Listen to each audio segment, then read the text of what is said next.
les forces de défense et de sécurité, ainsi que tous les services concernés par la lutte contre la pandémie du Covid-19.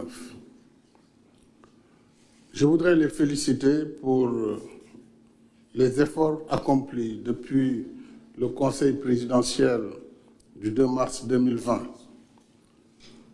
réunion au cours de laquelle j'avais validé le plan d'urgence et de riposte contre le Covid-19.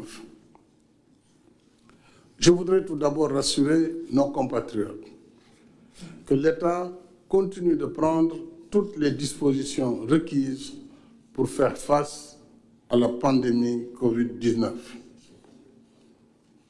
À présent, avec l'apparition d'un foyer de transmission communautaire à Touba, j'instruis le gouvernement, au-delà du plan d'urgence qui couvre les activités de préparation du pays, de finaliser un plan de contingence pour prévenir la propagation de l'épidémie.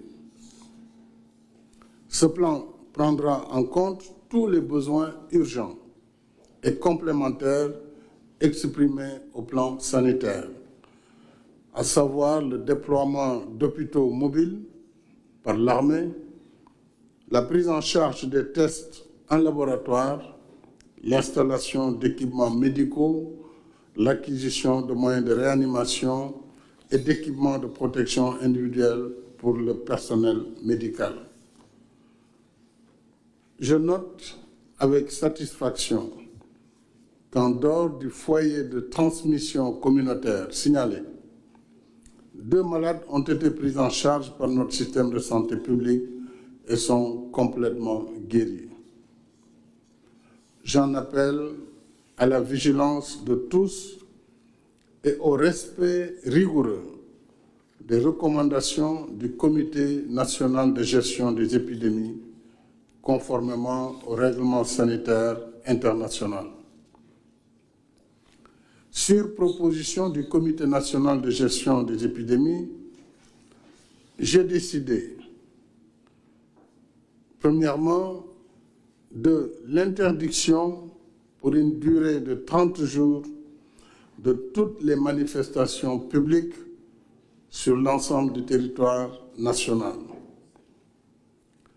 Deuxièmement, la suppression temporaire de l'accueil des bateaux de croisière sur le territoire national et le renforcement systématique des contrôles sanitaires au niveau des frontières terrestres, aériennes et maritimes.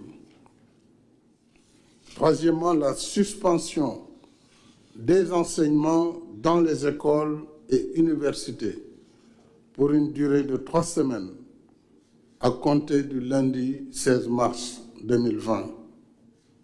Quatrièmement, le renforcement de la protection des personnels de santé, de sécurité, de défense et de secours mobilisés. Cinquièmement, la suspension des formalités nationales liées au pèlerinage pour l'année 2020 au lieu saint de l'islam et de la chrétienté. Je saisis cette occasion pour lancer un appel solennel à tous nos guides religieux à accompagner le gouvernement et tous les services de l'État concernés dans la mise en œuvre des recommandations du Comité national de gestion des épidémies.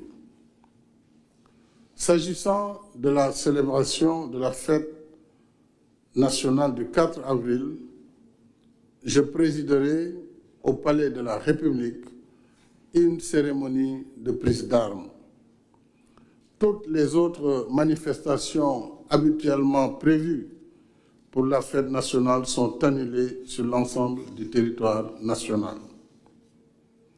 J'invite toute la population à respecter les mesures d'hygiène individuelles et collectives recommandées et à partager les messages de sensibilisation, de prévention et d'alerte. Je recommande à nos compatriotes de la diaspora vivant dans des zones à forte prévalence de Covid-19 de respecter les dispositions édictées par leur pays d'accueil.